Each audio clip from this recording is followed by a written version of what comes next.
प्रधानमंत्री नरेंद्र मोदी ने अमृत भारत योजना के पहले फेज में 508 स्टेशनों के रीडेवलपमेंट की आधारशिला रखी है। आइए सीधे आपको कार्यक्रम में लेकर चलते हैं। पीएम संबोधित कर रहे हैं। 30 साल बाद देश में पूर्ण बहुमत की सरकार बनाई, वो पहली वजह। और दूसरी वजह है पूर्ण बहुमत की सरकार उसी स्पष्टता के साथ जनता जनार्दन की उनकी भावना का आदर करते हुए बड़े बड़े निर्णय लिए, चुनौतियों के स्थायी समाधान के लिए अविरत काम किया। आज भारतीय रेलवे भी इसका प्रतीक बन चुकी है।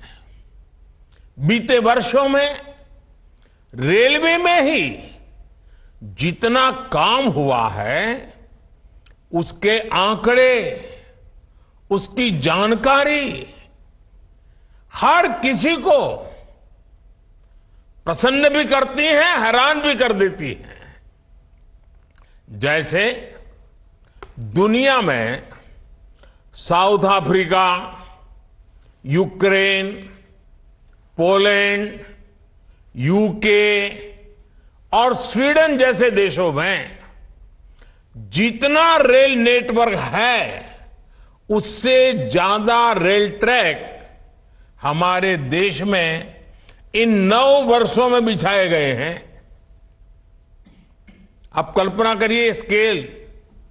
साउथ कोरिया, न्यूजीलैंड और ऑस्ट्रेलिया जैसे देशों का जितना रेल नेटवर्क है, उससे ज्यादा ट्रैक भारत ने अकेले पिछले साल बनाए हैं। एक साल में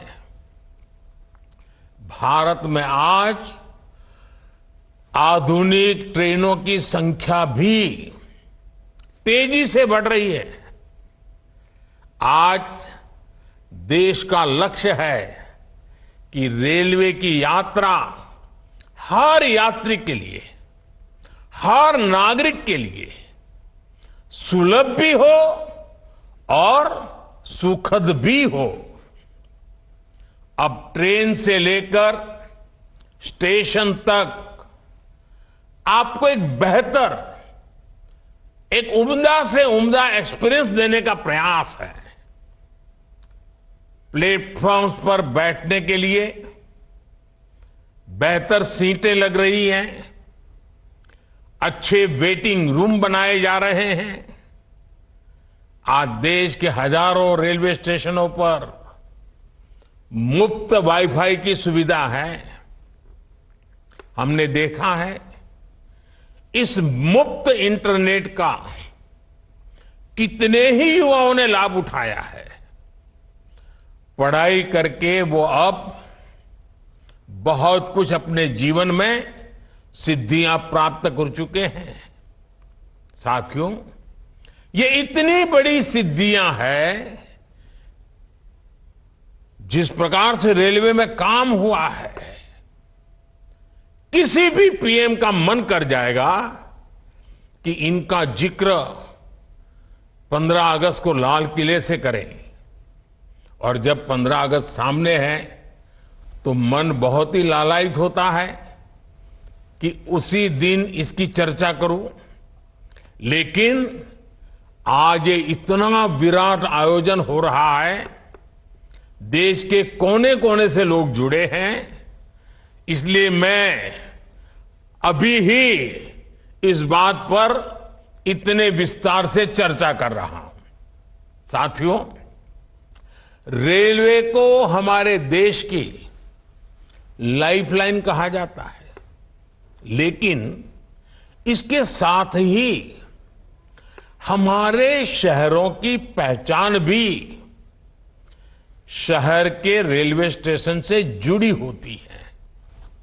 समय के साथ ये रेलवे स्टेशन अब हार्ट ऑफ द सिटी बन गए हैं। शहर की सारी प्रमुख गतिविधियां रेलवे स्टेशनों के आसपास ही होती हैं। इसलिए आज बहुत आवश्यक है कि हमारे रेलवे स्टेशनों को नए आधुनिक स्वरूप में ढाला जाए। रेलवे की जगह का ऑप्टिमम यूटिलाइजेशन किया जाए। साथियों, जब देश में इतने सारे नए आधुनिक स्टेशन बनेंगे तो उससे विकास को लेकर एक नया माहौल भी बनेगा। देसी विदेशी कोई भी पर्यटक जब ट्रेन से इन आधुनिक स्टेशनों पर पहुंचेगा तो राज्य की, आपके शहर की पहली तस्वीर उसे जरूर प्रभावित करेगी, वो यादगार बन जाती है। आधुनिक सेवाओं के कारण पर्यटन को बढ़ावा मिलेगा। स्टेशन के आसपास अच्छी व्यवस्थाएं होने से आर्थिक गतिविधियों को भी बढ़ावा मिलेगा। सरकार ने स्टेशनों को शहर और राज्यों की पहचान से जोड़ने के लिए वन स्टेशन वन प्रोडक्ट योजना भी शुरू की है। इससे पूरे इलाके के लोगों को, कामगारों और कारीगरों को फायदा होगा, साथ ही जिले की ब्रांडिंग भी होगी। साथियों, आजादी के अमृत काल में देश ने अपनी विरासत पर गर्व का भी संकल्प लिया है। ये अमृत रेलवे स्टेशन उसके भी प्रतीक बनेंगे, हमें गर्व से भर देंगे। इन स्टेशंस में देश की संस्कृति और स्थानीय विरासत की झलक दिखेगी। जैसे जयपुर रेलवे स्टेशन में हवा महल, आमेर फोर्ट जैसी राजस्थान की धरोहरों की झलक होगी। जम्मू कश्मीर का जम्मू तवी रेलवे स्टेशन प्रसिद्ध रघुनाथ मंदिर से प्रेरित होगा। नागालैंड के दिमापुर स्टेशन पर वहां की 16 जनजातियों की लोकल वास्तुकला दिखाई देगी।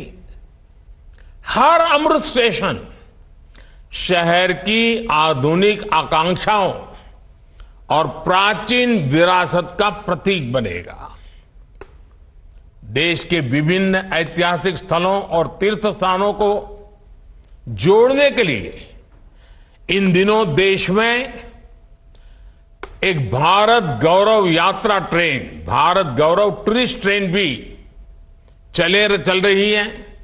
शायद आपके ध्यान में आया होगा, उसको भी मजबूती दी जा रही है। साथियों, किसी भी व्यवस्था को ट्रांसफॉर्म करने के लिए जरूरी होता है कि हम उसके पोटेंशियल को पहचानें। भारतीय रेल में तो ग्रोथ को रफ्तार देने का अपार पोटेंशियल है। इसी सोच के साथ बीते 9 वर्षों में हमने रेलवे में रिकॉर्ड इन्वेस्टमेंट किया है। इस साल के रेलवे को 2.5 लाख करोड़ रुपए से ज्यादा का बजट दिया गया है। ये बजट 2014 की तुलना में 5 गुना ज्यादा है। आज एक होलिस्टिक सोच के साथ रेलवे के समग्र विकास के लिए काम हो रहा है। इन 9 वर्षों में लोकोमोटिव्स उत्पादन में भी 9 गुना की वृद्धि हुई है। आज देश में पहले की अपेक्षा 13 गुना ज्यादा HLB कोच बन रहे हैं। साथियों, नॉर्थ ईस्ट में रेलवे के विस्तार को भी हमारी सरकार ने प्राथमिकता दी है। रेलवे लाइनों का दोहरीकरण हो, गेज परिवर्तन हो, इलेक्ट्रिफिकेशन हो, नए रूट्स का निर्माण हो, इस पर तेजी से काम किया जा रहा है। जल्द ही पूर्वोत्तर के सभी राज्यों की राजधानियां रेलवे नेटवर्क से जुड़ जाएगी। नागालैंड में 100 साल बाद दूसरा रेलवे स्टेशन बना है। नॉर्थ ईस्ट में नई रेल लाइनों की कमीशनिंग भी पहले के मुकाबले 3 गुना ज्यादा हो रही है। साथियों, पिछले 9 वर्षों में 2200 किलोमीटर डेडिकेटेड फ्रेट कॉरिडोर भी बनाए गए हैं। इसकी वजह से माल गाड़ियों के ट्रेवल टाइम में काफी कमी आई है। दिल्ली एनसीआर से वेस्टर्न पोर्ट तक, चाहे गुजरात के समुद्री तट हो या महाराष्ट्र का समुद्री तट हो, पहले से जो सामान ट्रेन से पहुंचाने में एवरेज औसतन 72 घंटे लगते थे, आज वही लगेज, वही सामान, वही गुड्स 24 घंटे में पहुंच जाता है। ऐसे ही दूसरे रूट्स पर भी टाइम में 40% की कमी आई है। ट्रैवल टाइम में कमी आने का मतलब है कि मालगाड़ियों की गति बढ़ी है और सामान भी अब ज्यादा तेजी से पहुंच रहा है। इसका बड़ा लाभ हमारे उद्यमियों, कारोबारियों और खास करके हमारे किसान भाई बहनों को हो रहा है। हमारी फल सब्जियां अब ज्यादा तेजी से देश के एक कोने से दूसरे कोने तक जा रही है। जब देश में इस तरह का ट्रांसपोर्टेशन तेज होगा तो उतनी ही तेजी से भारत के जो उत्पाद है, हमारे छोटे मोटे कारीगर, हमारे लघु उद्योग जो कुछ भी उत्पादन करते हैं, वो सामान विश्व बाजार में भी तेजी से पहुंचेगा। साथियों, आप सभी ने देखा है कि पहले रेलवे ओवरब्रिज का कम होने के कारण कितनी दिक्कतें आती थी। 2014 से पहले देश में 6000 से भी कम रेलवे ओवरब्रिज और अंडरब्रिज थे। आज ओवरब्रिज और अंडरब्रिज की ये संख्या 10,000 से ज्यादा हो गई है। देश में बड़ी लाइन पर मानव रहित क्रॉसिंग की संख्या भी 0 हो चुकी है। रेलवे और रेलवे प्लेटफॉर्म पर यात्री सुविधाओं के निर्माण में आज बुजुर्गों की, दिव्यांगजनों की जरूरतों का विशेष ध्यान रखा जा रहा है। साथियों, हमारा जोर भारतीय रेलवे को आधुनिक बनाने के साथ ही पर्यावरण फ्रेंडली बनाने पर भी है। बहुत जल्द भारत के 100% रेल ट्रैक्स इलेक्ट्रिफाइड होने जा रहे हैं।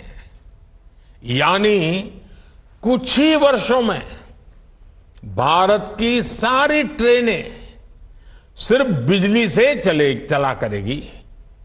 इससे पर्यावरण की कितनी बड़ी मदद होगी, आप अंदाजा लगा सकते हैं।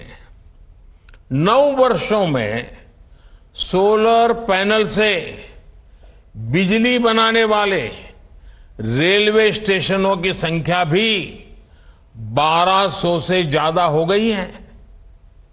लक्ष्य यही है कि आने वाले समय में सभी स्टेशन ग्रीन एनर्जी बनाएं।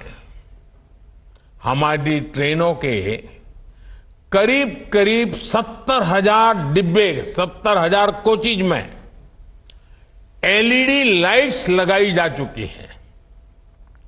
ट्रेनों में बायो टॉयलेट्स की संख्या भी 2014 के मुकाबले अब 28 गुना ज्यादा हो गई है।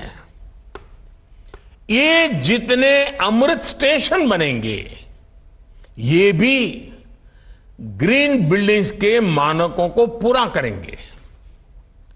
2030 तक भारत एक ऐसा देश होगा जिसकी रेलवे नेट जीरो एमिशन पर चलेगी। साथियों, रेल ने दशकों से हमें अपनों से मिलने का बहुत बड़ा अभियान चलाया है, काम किया है। एक प्रकार से देश को जोड़ने का भी काम किया है। अब ये हमारी जिम्मेदारी है कि हम रेल को एक बेहतर पहचान और आधुनिक भविष्य से जोड़ें और रेल की रक्षा, व्यवस्थाओं की रक्षा, सुविधाओं की रक्षा, स्वच्छता की रक्षा, एक नागरिक के नाते उस कर्तव्य को हमें निभाना। अमृतकाल कर्तव्य काल भी है। लेकिन साथियों, कुछ बातें जब हम देखते हैं तो मन को पीड़ा भी होती है। दुर्भाग्य से हमारे देश में विपक्ष का एक धड़ा आज भी पुराने ढर्रे पर चल रहा है। वो आज भी खुद तो कुछ करेंगे नहीं और किसी को करने भी न देंगे, न काम करेंगे न करने देंगे। ये रवैये पर अड़े हुए हैं। देश ने आज की और भविष्य की जरूरतों की चिंता करते हुए संसद की आधुनिक इमारत बनवाई। संसद देश के लोकतंत्र की प्रतीक होती है। उसमें पक्ष विपक्ष सबका प्रतिनिधित्व होता है। लेकिन विपक्ष के इस धड़े ने संसद की नई इमारत का भी विरोध किया। हमने कर्तव्य पथ का विकास किया तो उसका भी विरोध किया गया। इन लोगों ने 70 साल तक देश के वीर शहीदों के लिए वॉर मेमोरियल तक नहीं बनाया। जब हमने नेशनल वॉर मेमोरियल बनाया, उसका निर्माण किया, तो इसकी भी सरेआम आलोचना करते उनको शर्म नहीं आई। सरदार वल्लभ भाई पटेल का स्टैच्यू ऑफ यूनिटी आज दुनिया की सबसे बड़ी मूर्ति है। हर हिंदुस्तानी को गर्व होता है। और कुछ राजनीतिक दल चुनाव के समय तो सरदार साहब को याद कर लेते हैं, लेकिन आज तक इनका एक भी बड़ा नेता स्टैच्यू ऑफ यूनिटी में जाकर के सरदार साहब की इस भव्य प्रतिमा के न दर्शन किए न उन्हें नमन किया है। लेकिन साथियों, हमने देश के विकास को इस सकारात्मक राजनीति से आगे बढ़ाने का फैसला किया है और इसलिए नकारात्मक राजनीति से ऊपर उठकर सकारात्मक राजनीति के मार्ग पर एक मिशन के रूप में हम चल रहे हैं। किस राज्य में किसकी सरकार है, कहां किसका वोट बैंक है, इस सब से ऊपर उठकर हम पूरे देश में विकास को सर्वोच्च प्राथमिकता दे रहे हैं। सबका साथ, सबका विकास, ये धरती पर चरितार्थ करने के लिए जी जान से जुटे हैं। साथियों, पिछले वर्षों में रेलवे युवाओं को जॉब देने का भी बहुत बड़ा जरिया बनी है। करीब 1.5 लाख से ज्यादा युवाओं को अकेले रेलवे में पक्की नौकरी मिली है। इसी तरह इंफ्रास्ट्रक्चर पर लाखों करोड़ के निवेश से लाखों युवाओं को रोजगार मिल रहा है। इस समय केंद्र सरकार 10 लाख युवाओं को नौकरी देने का अभियान भी चला रही है। रोजगार मेलों में लगातार युवाओं को नियुक्ति पत्र मिल रहे हैं। ये बदलते भारत की वो तस्वीर है जिसमें विकास युवाओं को नए अवसर दे रहा है और युवा विकास को नए पंख लगा रहे हैं। साथियों, आज इस कार्यक्रम में बहुत सारे स्वतंत्रता सेनानी हमें आशीर्वाद देने के लिए उपस्थित हैं। कई पद्म सम्मान प्राप्त महानुभाव भी इस कार्यक्रम की शोभा बढ़ा रहे हैं। हर भारतीय के लिए अगस्त महीना बहुत विशेष महीना होता है। इंडिया टीवी हर वक्त हर जगह डाउनलोड करने के लिए सर्च करें India TV news Google play store या ऐप स्टोर पर।